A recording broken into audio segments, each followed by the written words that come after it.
All right, in this video, I'm going to go over some of the information you need for the lab on senses in order to have everything you need since we're not meeting for class.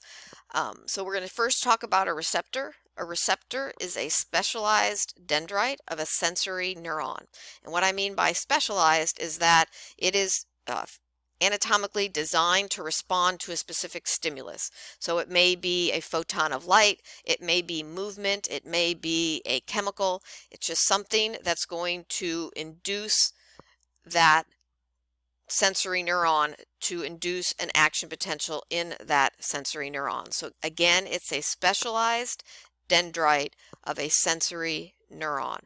Again, that responds to something very specific.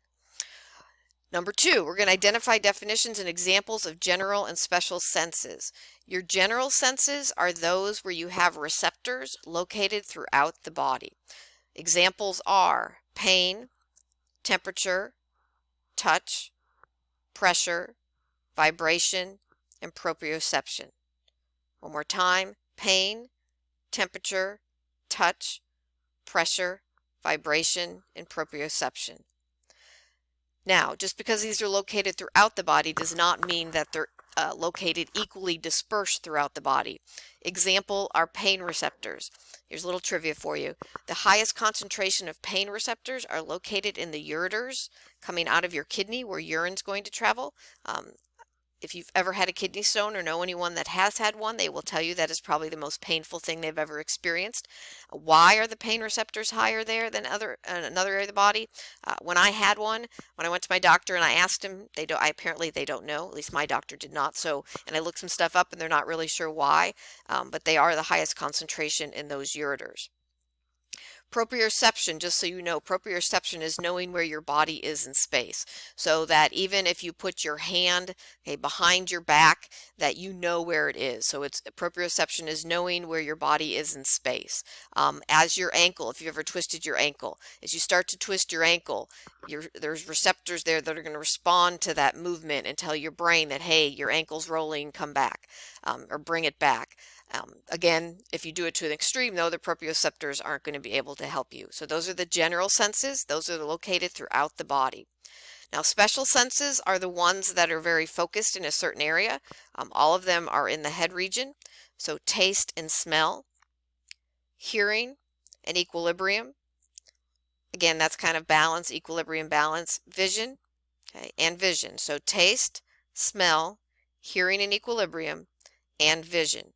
So let's talk about each of those. As you go through this lab, they're going to talk about, or you're going to read about, and you're going to have a handout on photoreceptors. Photoreceptors respond to photons, which are particles of light. Okay, they are particles of light.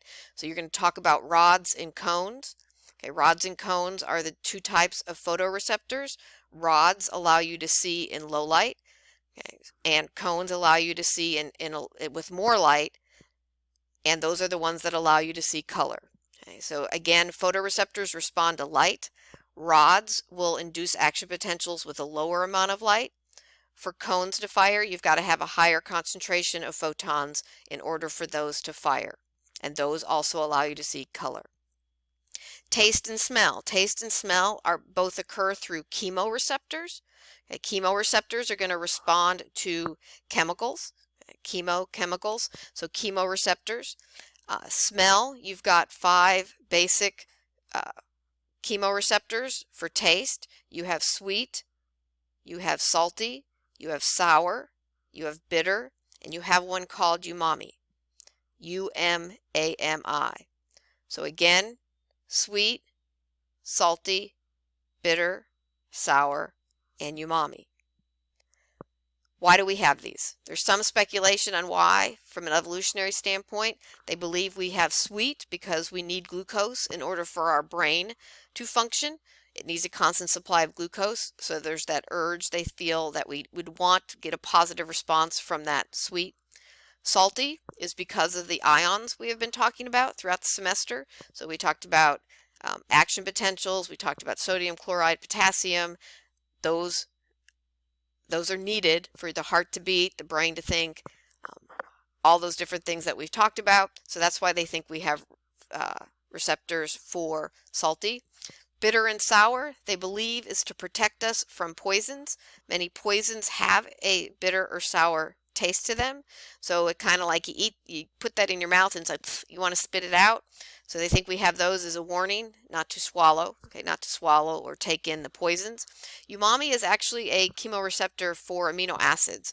So proteins are all over our body needs it. So that's why they believe we have that umami chemoreceptor. And again, that's spelled U-M-A-M-I. Okay, so that goes over the first 3 parts of the lab. What you're going to do then, depending on what semester you're taking this, if you are spring 2020, which this is being made for the coronavirus pandemic, you're going to go through the videos. You have a handout here that will, on the Blackboard site, which will give you the functions of these parts. Anytime you're going to be tested on functions, that will be in multiple choice format. So you have to identify the part either with a picture, identified on a picture, identified on a model, but you will be tested on its function in multiple choice format, or you will be given a list of what the parts do. So you either be given a list, and then you can use that list, so it's like a large multiple choice, or it's just going to be multiple choice without the list. It just depends on what semester you are doing this activity. So it will go over the ear, and then it will go over the eye, and then it will go over, it just gets more and more exciting, doesn't it? Then it will go over these types of vision, okay, 20/20 vision. This is on the list, but I'll just go over it now a little bit. 20/20 vision is when you can see at 20 feet, when a normal person can see at 20 feet. So they have you stand, okay, back from the little the poster that has the big E on top and then different size letters. And so you can read the line that is 20/20. If you have normal 20/20 vision, you can read what's called the 20 size letters from 20 feet away. That is 20/20. So that is considered normal. 20/40 is you can see at 20 feet what a normal vision person can see at 40 feet. So that is going to be worse than normal, okay, worse than normal. So 20/40, you can see at 20 feet what a normal vision person can see from 40. So you have to stand up closer in order to see those letters. And there's everything in between here with technology now. But I'm just giving you some basic numbers, but there can be 20/30, right? There can be numbers in between the one that I'm going over. 20/10 is you can see at 20 feet what a normal vision person can see at 10. You can see at 20 feet what a normal vision person can see at 10. So this is actually vision that is better than normal. Better than normal. You can see at 20 feet what a normal vision person would have to stand up at 10 feet to see. And again, there can be numbers in between. There can be numbers better than 20/10. I will tell you that 2200, that big E that's on the top there, if you have 2200 vision, that means you can only read the E. And that is actually considered legally blind. Okay, the different types of abnormalities here. Myopia is nearsighted, hyperopia farsighted, presbyopia, astigmatism, glaucoma, and cataracts. All of them are on that list, so you can go ahead and look over those. Again, you will either have them in front of you with the list, or it will be multiple choice. Just depends on how you are taking the test and when you are taking the test. Either you'll have the list in front of you, or it will be multiple choice. Okay, so that kind of fills in the blanks for some of these parts here in this lab that you are trying to do on your own. Again, if you have any questions, let us know. And that is it.